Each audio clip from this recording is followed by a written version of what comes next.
Hi, this is the Be Well with Michele Greenwell podcast. Our heartwarming conversation is designed to lift you on your wellness journey. Grab your cup of tea and enjoy the podcast.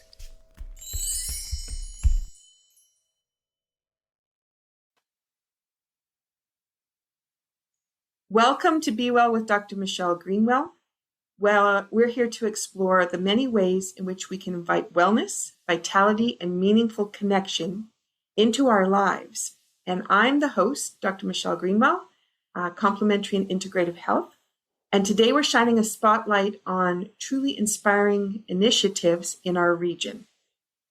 Funding from the Nova Scotia Department for Seniors and Long-Term Care has a program called CORAH, the Center for Older Adults Regional Hub. And it's a vibrant community hub based in 3 Nova Scotia communities. They're centered out of community college campuses, so that's becoming intergenerational. And in it is included the Strait area campus for Port Hawkesbury. And this center offers social, cultural, learning, recreational programs. It's designed for people aged 55 and up. And through movement classes like Tai Chi and yoga, creative sessions like knitting, enriching presentations, CORAH provides opportunities to reduce isolation, build relationships, and then foster purpose and joy. Joining us to share more about this heart-centered program is Michele MacPhee, Administrator and Project Coordinator for the Strait Area CORAH program.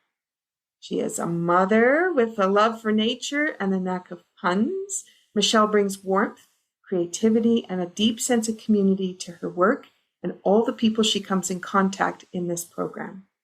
She's a graduate from Dalhousie University out of Halifax and is a certified trauma-sensitive yoga facilitator with additional certifications in intergenerational practice, mindfulness, and mental health first aid. I'm just going to say that one again because a lot of people don't think about this, but mental health first aid. That's so important. Michele is passionate about social justice advocacy and believes that we're all better off when we're all better off.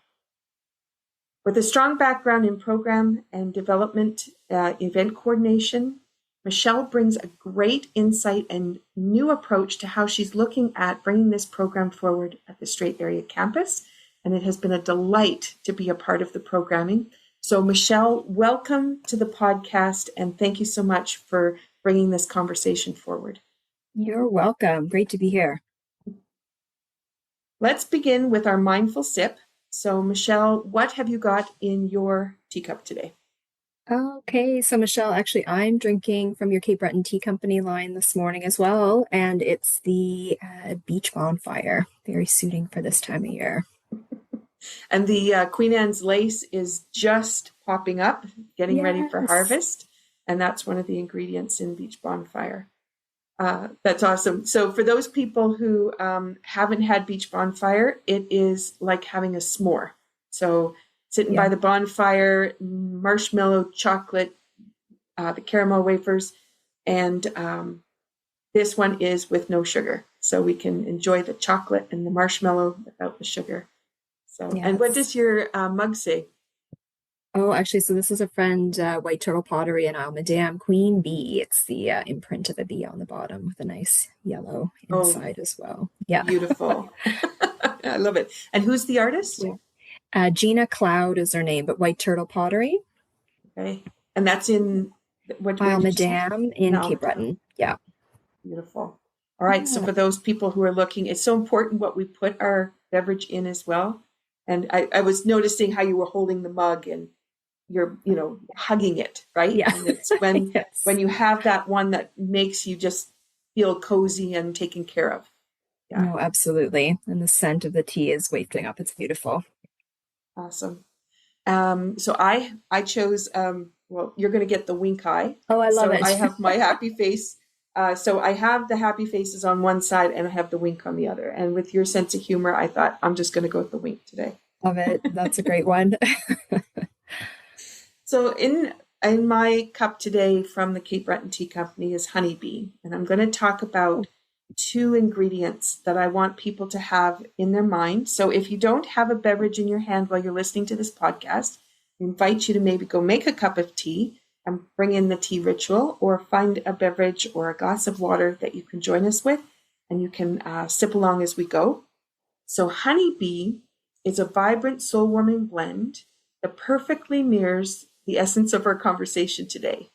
Its nourishing feature is the grounding heat of ginger. A lot of people ask me about ginger for digestive issues and things like that. And it's great when it's partnered with vanilla. People don't often think of vanilla, thinking herbs, they're not going to think vanilla. But vanilla brings in a contrast which nurtures our emotions, and it provides a warmth that soothes the nervous system. So a lot of times when we're baking, we'll put vanilla in. That's a way to calm the nervous system. And if mom's making a good cake, then she is doing her love and sharing it out. Maybe it's dad making the cookies. And the ginger is revered for its anti-inflammatory aspects and digestive benefits, and it ignites a spark of vitality and movement within.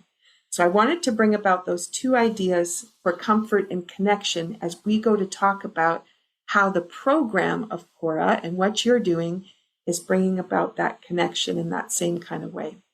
The affirmation on the package, I'm just going to read off the package. Feel the boost to your spirit and the playfulness and joy that transpires. A zest to life is encouraged with each sip. And I would invite people to just think about when they choose a beverage, it's always a way to be pampered. And I had someone on the weekend who said she waits till the weekend to drink the tea because it's just too busy all week long. And then she waits to pamper on the weekend. And I said, wouldn't it be nice if you started in your morning pampering first, and then you feel pampered all day without having to wait till the weekend to feel better. So I'm going to invite people to think about that as we go forward. And I'll say cheers. Michele, thanks for coming to this conversation. Cheers to you. Thanks for having me. All right. As we sip along with the podcast, we have this opportunity for a healing session to occur. And it's a great way for, if there's something that's been said that you really resonate with, take a sip of the water or the tea that you have. And that the herbs plus the intention in the water that we've brought to this conversation is going to help rejuvenate you. And so you'll see me sipping all the way through the podcast as new ideas come up. So let's get started with CORAH and the transformational experience that is happening there. And what's happening for seniors. And I know it says 55 plus, and those of us who are 55 and slightly older, we're not thinking of ourselves as seniors, but there's quite an age range that you have in the group. I want to talk about CORAH's, the people it brings together. Oh, absolutely. Yes, thanks. So CORAH, the Center of Rural Aging and Health, is designed for folks 55 and above. And we see ourselves really as a social activity hub, a community hub. And it's a place for folks to get together. You connect with new people, learn new things, create that lifelong learning environment. You're socializing in a meaningful way. And as you indicated at the beginning, there's all sorts of opportunities for intergenerational connection with the students.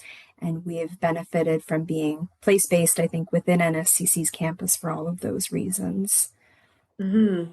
And I just know from when we've done, because you have coffee hour, where people come together and you're sitting amongst all the students studying. Some of them are grandparents of people who are at school, aunts and uncles and stuff. So there's conversations that go across, and it really takes down that barrier of the different generations. Yeah, I agree. You're absolutely right. It's really beautiful. We have some CORAH regulars, as we call them, folks that come to most of our programs, and you could see some students like, oh, hi, so-and-so, calling each other by name because they were so recognized on campus. And we also worked with some of the faculty who, kind of incorporated some of their learning outcomes into working with our CORAH participants. And I'm thinking of our most recent one we had at the end of last year. It was the IT students had put together a workshop. They engaged with this, seniors, local or older adults, whatever language you want to use, whatever you identify with, and said, what do you want to learn about when it comes to technology? And everybody gave a host of ideas, and they went back and workshopped some uh, workshops essentially, and then offered a 1 day learning session for our CORAH participants. You could kind of choose what it was you wanted to learn more about. And then we all shared lunch together following that. And it certainly wasn't required. I kind of anticipated that, maybe the students would go off here and CORAH participants over here, but everybody sat at all these different tables and the learning continued, or the conversations. It was just really beautiful to see. Wow. We just had some friends visiting from Alberta, and she couldn't believe how much we integrate all of the generations in the activities that we do here. And I'd say Cape Breton Island is exceptional in that capacity. And Yeah. mainland would be more like what you would find in some of the other provinces.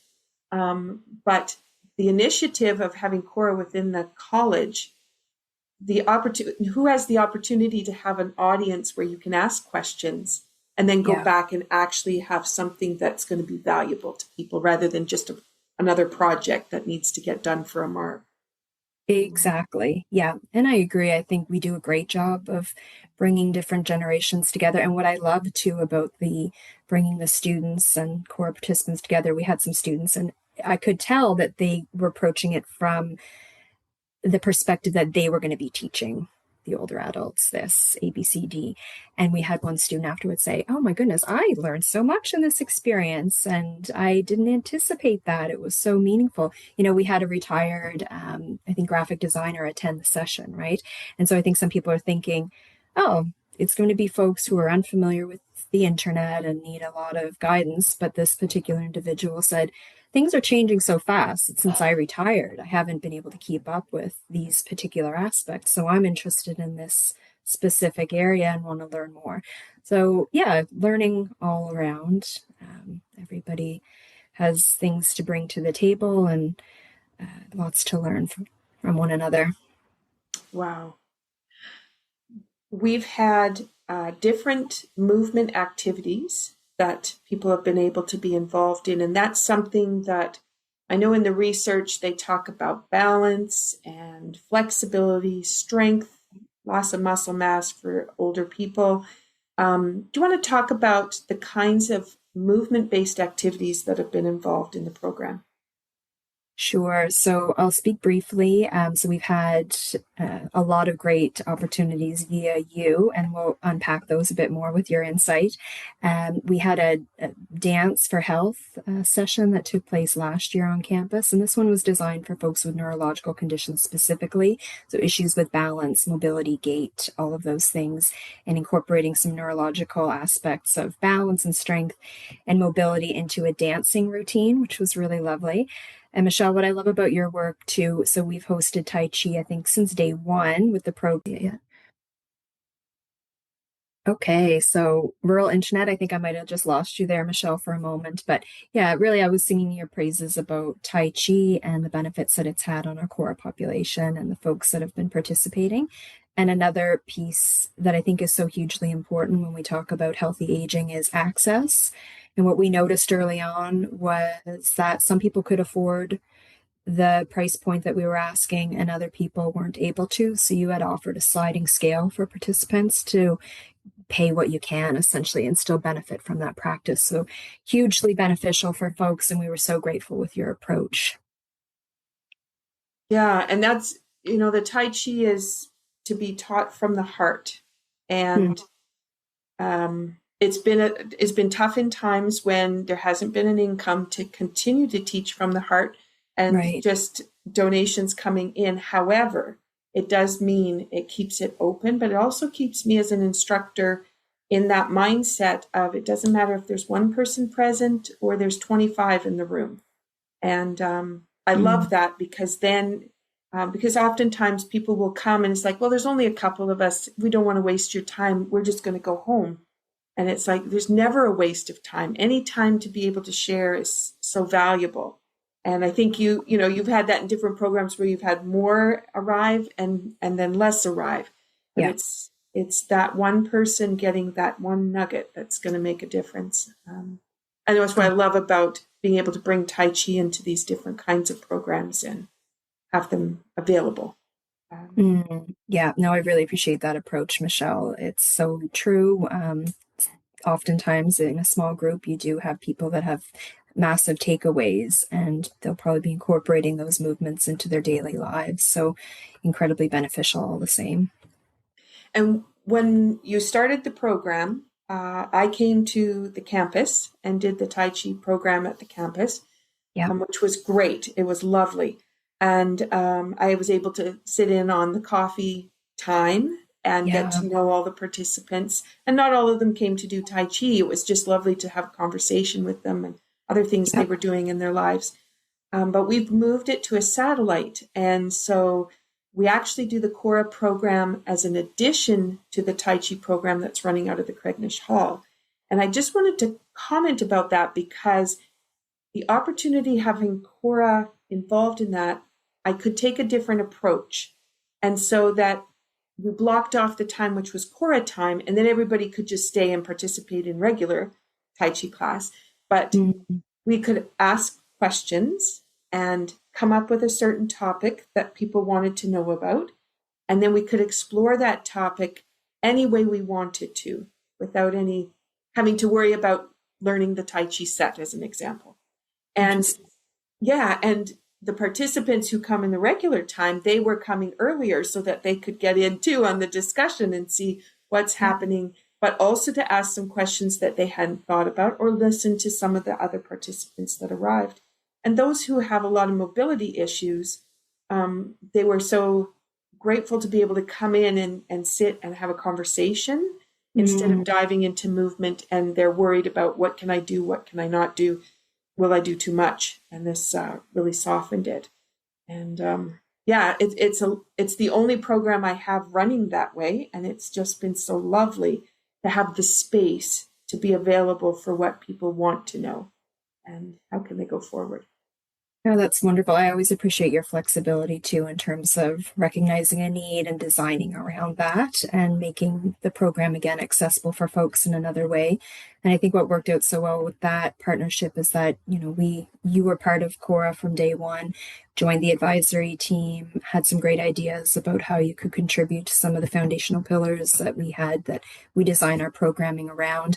And this satellite location was it met all of the requirements to be a satellite location from NSCC's perspective and safety and what have you. So it's worked out really well. We were happy to have that. Mm-hmm, mm-hmm. And I look forward to how that we can expand that. And so that leads us to the next question, which is talking about community and developing relationships and a sense of belonging. Can you talk about what's happened amongst the participants as they've had this time to gather together? Sure. Actually, I have to say this is a really timely interview because we're just disseminating our 2025 survey results and getting to see the impact that the programs have had, which is great. But I think that the folks that are coming on a regular basis, we are seeing this sense of community that's established itself. People are really supporting one another. Folks are learning new things, getting to try new things. A lot of our offerings are free of charge, so there's chances to participate in new ways of learning and being that might not have been there or might not have been accessible in the past. Um, I do have to pause because I think I forgot the last part of the question. Just developing the relationships. Yeah, the relationships with one another. Yes. And so I've had people that have said, oh, I see people in the grocery store now and I'm calling them by name. And even just the example that I gave you at the beginning, where students were calling a few CORAH participants by name, it helps you to feel like you do belong to something. And I think at the end of the day, we're really social creatures and we all have different social activity needs, but belonging is an undercurrent that I think is important for all of us. We all need to feel like we belong. Mm-hmm, mm-hmm.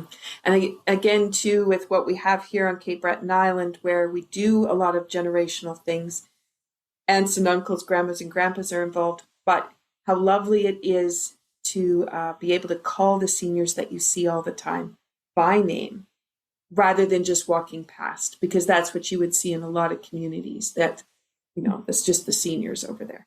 Or that's Absolutely. just the students, right? Because the Yeah. seniors can do the That same the too. other way. Oh, it's those Yep. students, and yeah, they're doing their crazy stuff over there and we're doing our crazy stuff over here.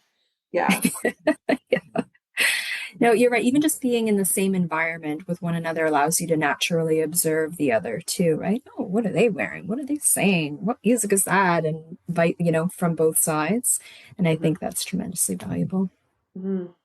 Now, one thing I hadn't thought about as I was putting together the questions, but is coming forward now is it's in the college, and a lot of seniors don't ever actually walk into a college, unless they are looking for more advanced learning and they want to audit some of the classes maybe or go back to school. But Yeah. because they're in the college, has that made a difference for how they think about learning? Interesting. Yes, great question. And I think so. I'm sharing this with permission because it was one of my favorite quotes. So there was a participant who's been attending regularly, and they arrived and they said, you know what? I never finished high school, but now I tell everyone I'm going to the college. So I thought that was really beautiful. But yeah, one of our goals is to create an environment for lifelong learning and long life learning, right? Recognizing Mhm. that there's so many things to learn and know and do. And if we can provide a space for you to experiment and choose different activities of interest, then we're doing, that's a great job. But yes, I think being in a college environment is inspiring for, we're, it makes sense to be placed where we are. And we've also benefited from being included during a lot of different learning opportunities with the various faculties. So if there's a presentation or a special guest speaker that they have coming on campus, we're often invited.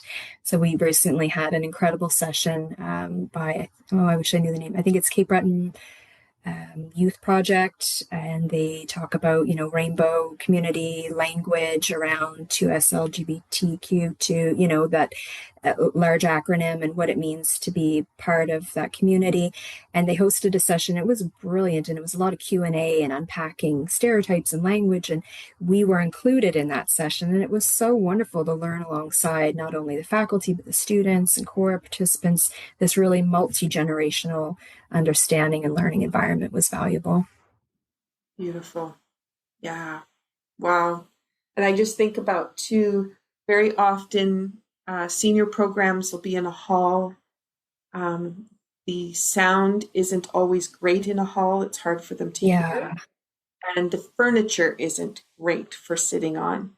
But you Yes. have the privilege at the college of better furniture, better gathering spaces, and you also have the theater, Mm-hmm. Yeah. which then provides the right microphones for hearing, etc. Yeah, you're right. The technology and infrastructure is already set up, and we're benefiting from having that access. Mm-hmm. Yeah. As we're thinking about, well, the theme of the podcast for season 5 is about how when we take care of ourselves, that makes a global impact. It changes the way our communities are healthy. It changes the way global perspectives are. In what way, based on, because I know you do really follow the statistics of the value of the program, in what way have you seen that ripple out into the community and the global impact that having an initiative like this has produced? Big question. I think I'll kind of go back to that original quote when you introduced me. It's not mine, but Eric Liu, he says, we're all better off when we're all better off. And so creating any type of environment in which they feel like they belong, they can contribute, it's age friendly. We're recognizing the social determinants of health, ensuring that there's easy access to participate in the ways that you want to. The ripple effect is always going to be big, right? It's improving your mental health. You feel a sense of belonging. You're connecting with the wider community. Your ability to understand others is probably improving as well from the intergenerational side of things. Um, yeah, when we feel better, we do better, we act better. It's difficult to know the true impact of things because the ripple is always so large. Mm-hmm. Mm-hmm. And in the conversations around the coffee table. Yeah. Um, do you notice any conversations about how the relationships have gone within their families and connecting with either their children or their grandchildren? Um, any changes? Because you know what the kind of regular conversation is about. Usually, my children. It might be a proud thing, but it also might be a frustration thing because they're not listening or they didn't pay attention. Have you noticed anything shift over these last 2 years in that regard? I think there was some people that were talking about how their families lived really far away and that they were kind of the only ones still here, so to speak, and that they didn't necessarily get to, see them on the daily, just maybe once in the summertime and that sort of thing. But they've spoken to how impactful it has been to be part of CORAH and to have some place to be and to connect.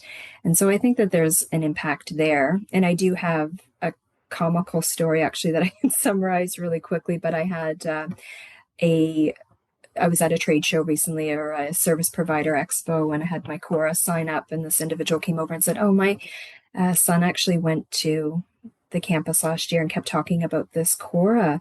And, I was cooking in the kitchen with CORAH and we're doing doing this program with CORAH and da da da da da." And she said, "Oh, well, what is she like? When am I going to get to meet her?"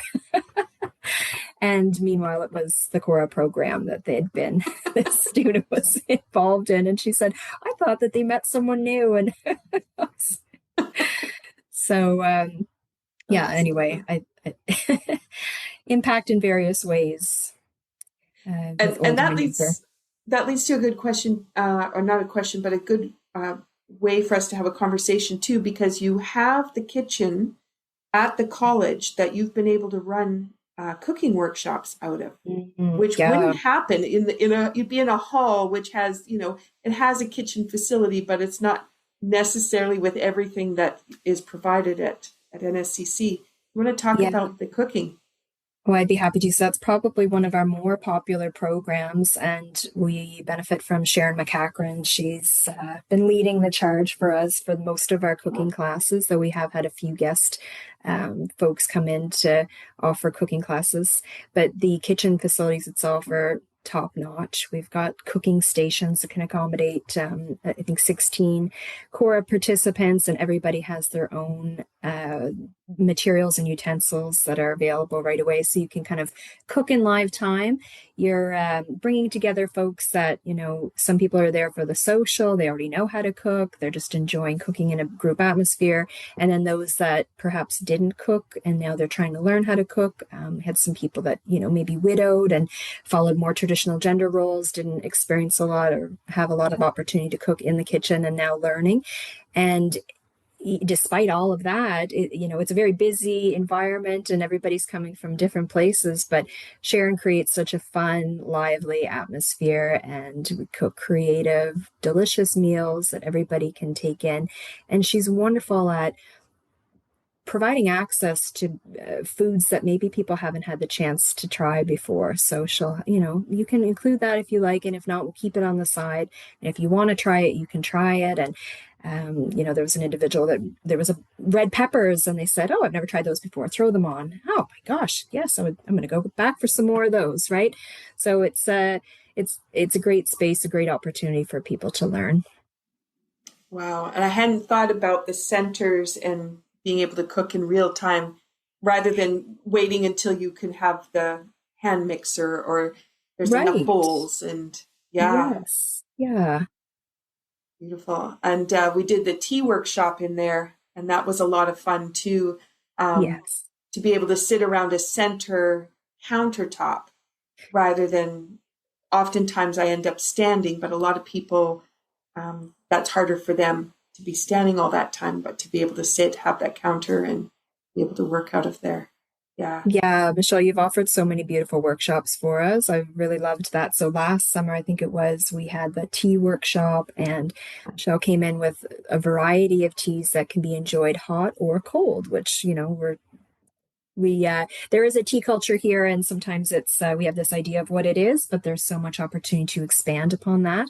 And we Mhm. made so many delicious varieties of hot and cold teas. And again, you get to experience it. Oh, I actually love that. Oh, that's not for me, but now I know, and what have you. But was it your switchel recipe, I think, that we used one of your tea bases Yes. for? And that was consensus unanimous. Everybody loved it, looking for the recipe, taking a glass home with them. Yeah. Yeah, it was a beautiful workshop. Yeah. And that switchel, it makes great popsicles. And I've been at the market saying to people, to adults, and make popsicles. So when you come in from the garden, you can grab one Oh, of those. And everybody looks at yeah. me and then they get a smile on their face.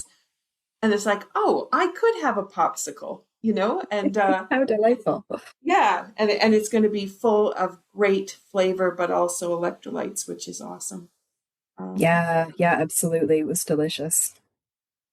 that has me thinking about the sleep workshop that we Yeah, did. And I say that because it was recorded by Talil and is on the community channel, and it is attached to my YouTube channel. So I'm just saying this out loud for for everybody who's listening if you have a sleep challenge, because that was such a beautiful gift to have the community television station to be able to come in and record that, because I yes. have referred so many people to that because so many people have sleep challenges. And that's something that you've also spent a lot of time bringing attention and awareness to. Do you want to just talk a bit more about that? Absolutely. So I think that was probably one of our best attended workshops to date, was the sleep workshop, and obviously speaks to that wider need that you've highlighted. And there's so many periods in our lives where I think we have good quality sleep and then disrupted sleep. And you spoke to that, right? Many chapters of our life, and helped us to unpack, what's happening in our lives. Why might our sleep be disrupted? What time are you waking up? What are your habits around sleep and sleep hygiene? All of these things that sometimes oh, that doesn't matter. That's not connected. It's just this. So I always appreciate your approach because it's very holistic and it gets us thinking about things in a new way. Um, and yeah, that was great to have Tiliel. I think Adam was there at the time recording for us, and then have that Mhm. wider distribution. There was people that attended that workshop and then your deep dive workshop after that. So oftentimes we'll get Michelle in to do kind of a general overview about a subject.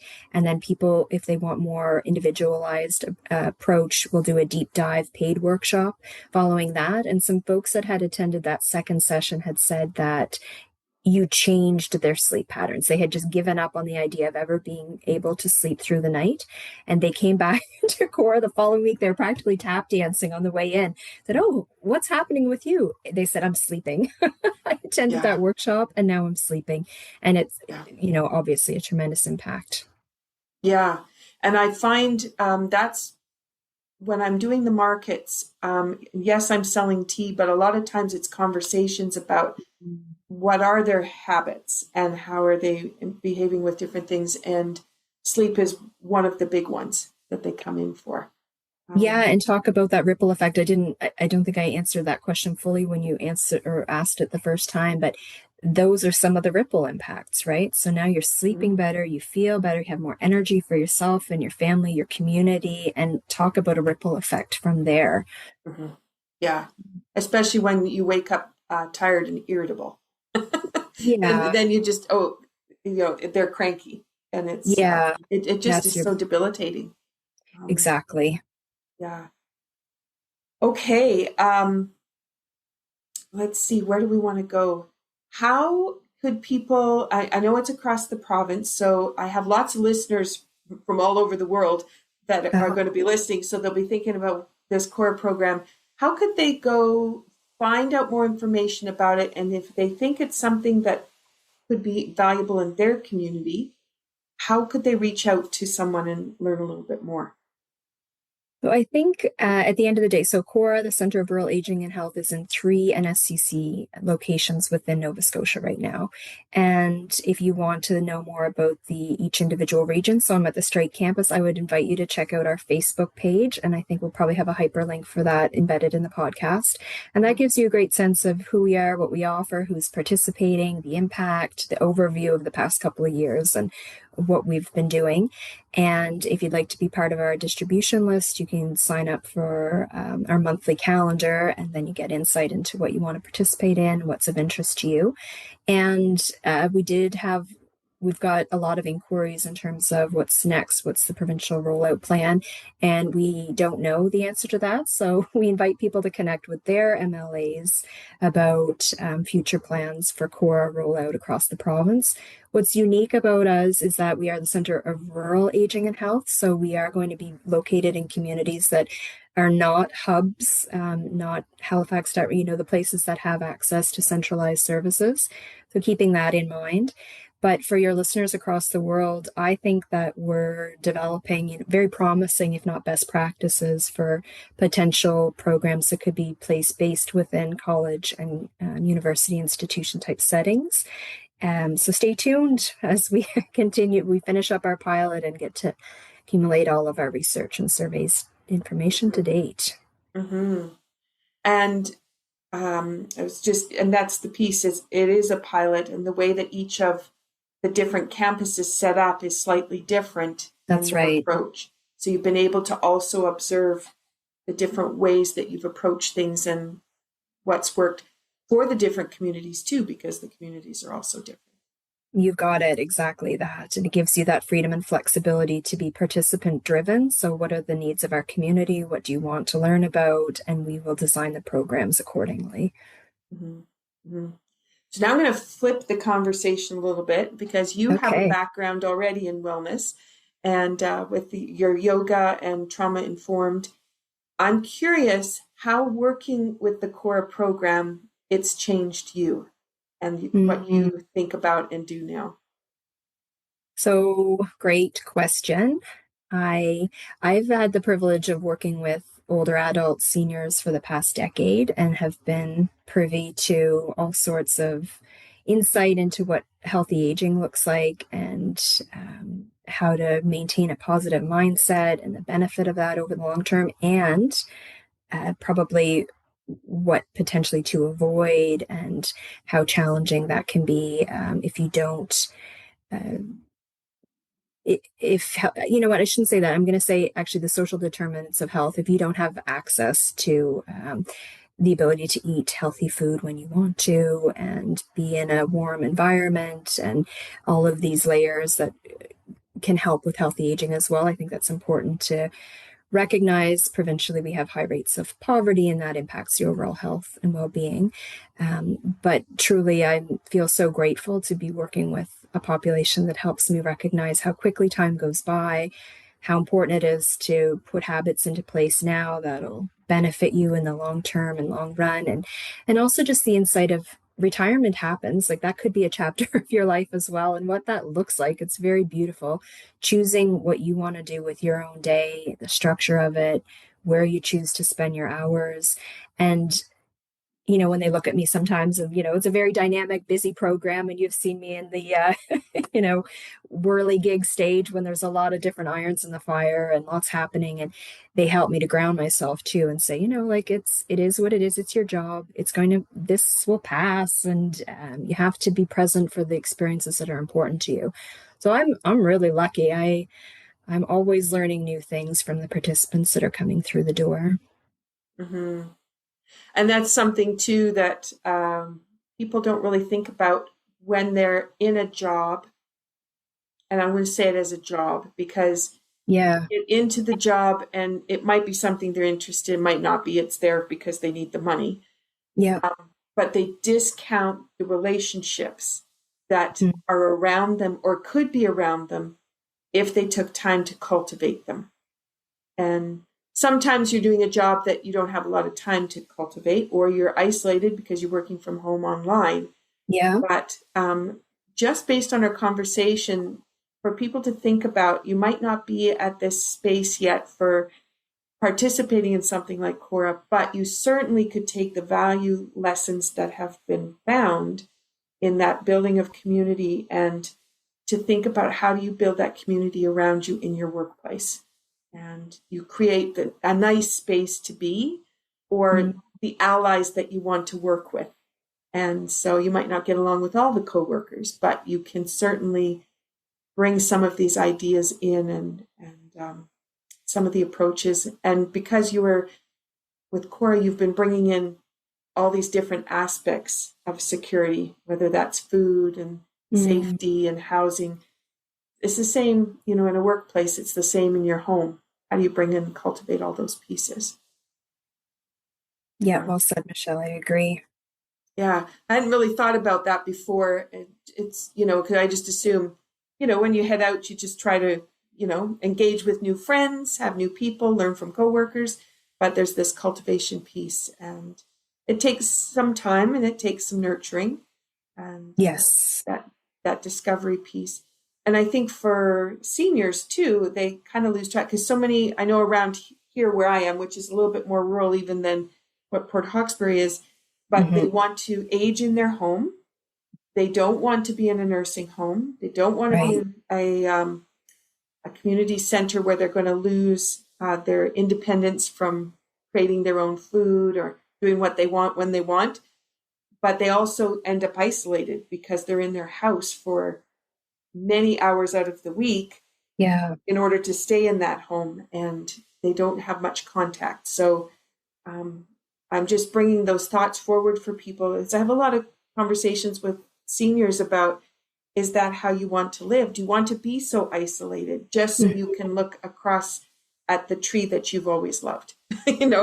Is that valuable, or are you going to have a healthier aspect because you have more people around that you can Yeah. communicate with? Those are beneficial insights for people to be reflecting on for sure. There's so much comfort in the familiar sometimes that we don't think beyond that. But I think the nature of our systems, things take time to put into place. So always knowing that, if I get to this particular stage, then I'm going to look into this. I think having a plan is valuable. In my old work, I did more service navigation, and you'd have people, okay, well, I am ready for long-term care, but not recognizing that it's a several year process to begin that application and care coordination journey, what have you. So yeah, I think those are important things to reflect upon. But And again, oh, sorry, just having hubs like CORAH, not only CORAH, but a lot of the beautiful things that are happening across the province, places where people can connect and belong and feel part of something, help with your, social, feeling socially active, helping with your mental health. And it's all interconnected and related. I, you said something important right there about the plan for how you want to age. Mm, Because being involved in something like CORA introduces you to those ideas of where you yep. would find help in that, rather than Yeah. like you said, where it's like, oh, now I need help, like today, and it's crisis. And it could have been done much easier across a 2 year spread of looking at what are your mobility pieces, how are you isolated, and looking at a bigger picture. Can you Hmm. just elaborate a little bit more on that? Because I think that's really important for people to realize. Yeah, I think in Nova Scotia, we recognize like everything does take time and that a lot of our systems are overtaxed, if you will. But with CORA, what we've done is I see CORA as an upstream health intervention. So we're mitigating the impact of isolation, improving mental health outcomes, all of these good things. And we're providing access to information, which is tremendously valuable. So we've had care coordinators come in, continuing care, nurse practitioner, naturopath, yourself, all of these people who give insight into healthy aging. What does it look like to you? But also, what are our systems? How can you navigate resources? What should you be considering as you're aging? And so a lot of times, people will come to a workshop, well, it's not beneficial for me, but I know my neighbor could really use this information. So I'm going to get it for them, provide that information, help them with that process or connecting them to the people that can help. So I think we've done a pretty good job of that, providing those information sessions for people to improve their own health, be able to advocate for themselves. Mm-hmm. Mm-hmm. Beautiful. Is there anything we've missed in our conversation? Yeah, I guess I wanted to speak to that upstream piece and I just did, but really we have, older adults make up the bulk of our population in Nova Scotia. And it's so important to have places to connect, learn, belong, socialize, be part of something. We're preventing social isolation from taking place. We know that social isolation is really impactful on our health and well-being, and earlier onset Alzheimer's, long-term care placement, all of these really challenging things. But that social connectivity is as beneficial as physical activity. And to be part of something like CORAH has, that ripple effect that you spoke to earlier, tremendously valuable overall. Mm-hmm. Mm-hmm. Beautiful. I just will bring forward, for those people that have been listening to the podcast, you'll know that I'll talk about the bioenergetic wellness formula. And that is about having awareness and having an idea where you want to go, being thoughtful in the layout, which is really what's happening with CORAH. And then the piece of engaging and activating it. But it also has a piece which is community. And I'm just bringing forward the idea that really struck me when I was doing my studies, in that the enzymes in the body can't engage for healing unless there's an intention for that. So as we go about the day by ourselves, isolated, we don't have that innate healing ability started. But it's that hello with someone. It's that engaging in a conversation. How are you? I'm glad to see you. So glad you came today. That immediately engages the enzymes to start doing the balancing they need to do the healing process. And so if people are listening, they've thought they're doing all things the right way, and they're thinking, oh, maybe there's some things here I haven't thought about. I just wanted to bring that forward, in that being a part of these kinds of communities is so valuable, because you do engage that healing process.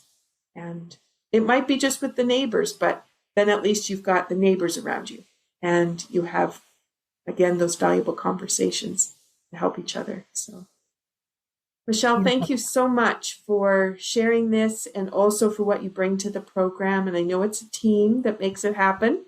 And, Absolutely. you're really always thinking about what is the next thing, how can we bring it in a better way? And thank you for what you're doing. Well, thank you for having me, and for your support of our program to date, Michele. You've been really instrumental in helping us get off the ground. Lots of great insights and workshops and information and overall support. So great to have you on board. Yeah, I love it. I love it. And for the summer, we took a hiatus from those conversations while the sunset is happening in Craignish. But Right. September, we'll be back at it, inviting people back in for that special conversation piece. So to close off the podcast, we have a couple of ideas that we want to share. So if you're interested in CORAH, yes, in the description, you're going to be able to find a way to link through the social media and through the website and the 3 locations across the province. So you do have that networking. Please reach out if there's anything that you need and that any of the facilitators can help you with. And I did choose the HoneyBEE tea today because I wanted to also highlight a book that we produced during COVID called Bioenergetic Essentials. And it is a way to have really simple tips and tools available for self-care. And it's buddied up with the HoneyBEE tea. So having the tea and then being able to pull a few activities out. That book is free on my website, thegreenwellcenter.com, not the at the beginning, just greenwellcenter.com. And if you go into the shop and look up Bioenergetic Essentials, you can order the hard copy or you can have the free ebook. So I just want to bring that forward so people can get that access. And we've also put in Magnifying Peace Project. And this is putting videos together, launching them once a week, of ways you can think about engaging in peaceful activities, or how to find peace in some of the chaos that is going on around us and in the news. And I was thinking about how seniors lock into the news first thing in the morning, and they might still be listening to it at the end of the day. That's what my dad likes to do, but that can be very hard on us and can really paralyze some people. And so we wanted to shift that around. So we have a Magnifying Peace Project. Find it on the YouTube channel and on my social media. You'll see those posts come out. So we ask people to ripple that out and help others by sharing that, and hopefully it gives you some new ideas. If you're looking for the recording that we did for the sleep workshop, that was episode number 146 on the Talil Network, and you can find it on my YouTube channel at Michele Greenwell. It's in the presentation list. You can also go to Talil, then you're looking for number 146. And let me see here. If you want to find CORAH, it's at NSCC CORAH on your browser, and you'll be able to have that pop up. All right. So aging is not about decline. It's about discovering new ways to thrive. Together through small steps and strong circles, we can magnify peace and possibility for all generations. So until next time, be well and sip slowly. Here, wait a minute. Not slip, just sip. Thank you, Michele. Thanks, Michele.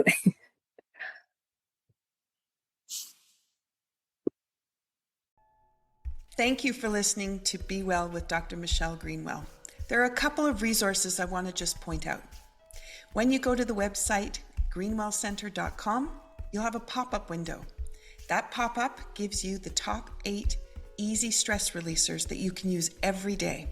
That's something you can put beside your computer, the bathroom mirror, beside the bedside table. A great resource. Also, my YouTube channel. It is full of playlists with all kinds of different ways that you can activate energy and bring vitality into your day.